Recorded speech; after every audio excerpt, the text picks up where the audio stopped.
Hello, Mr. Reynolds here. Just wanted to show you how we might look at some problem solving involving addition in year 3.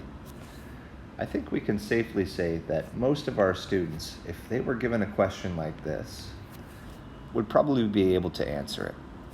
Obviously, the answer is 13. Now, the question is, how can we change this question using the same numbers to ramp things up and make it a little bit more challenging and something that involves deeper thinking? Well, we can make problem-solving questions, and all we have to do is make some small changes to these questions to really make them a lot more challenging for the students. Again, getting something like this, 8 plus 5 equals something, is pretty easy for them. So how can we change that around? Well, instead of saying 8 plus 5 equals something, we can say 8 plus something equals 13. Now, just changing that one thing has made this question much more difficult. We could also say something plus 5 equals 13. And these are at the core of the 3 different types of problem-solving questions that we do with addition.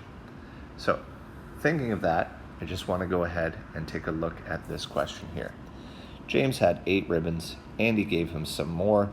Then James had 13 ribbons. How many ribbons did Andy give James? Now, it would not be unusual for a student to try and answer this question by saying, well, James had 8. Then I see, then he had 13 more. And my answer is probably 21. I've seen this answer way too many times. Now, their math is correct. They're finding the numbers in the question with no issue, but obviously there's some misconceptions going on here. So what is going wrong? Now, if I look here, I've done something to add a little bit more steps involved for the students to see if I can see how deeply they're thinking about this question. So the first part here says, what is unknown? And in this case, the question is not an end unknown question. It's not 8 plus 13 equals something, but rather a change unknown question. He was given some more. So the 3 types of questions we can have are an end unknown, which is pretty normal. We can have a change unknown like this one, or we can have a start unknown, which might say something like James had some ribbons at the start, then he got 5 more, and now he has 13. How many did he have at the start? Now, the pictorial aspect of this is, can we draw a picture to show what is happening here? Now, in this case, the student made an error in the last question because they had a bit of a misconception about what was the part and what was the whole. In this case, we actually know the whole. James has 13 in the end. So we know the bigger number. We also know one of the smaller numbers. We know how much he had at the start. What we don't know is that change. So what goes together with 8 to make 13? And from that, we can actually write down how we would solve this question.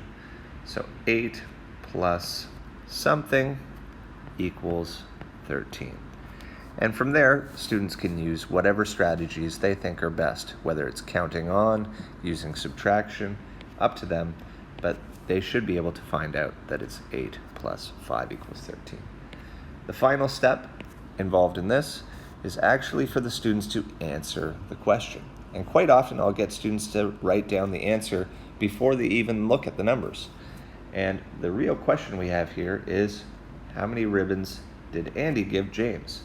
So I might get students to write down, Andy gave James blank ribbons.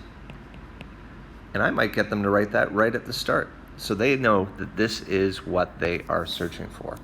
Now that they've figured things out, they can add in that number. So, hope this has been illuminating and we know a little bit more about addition problem-solving questions.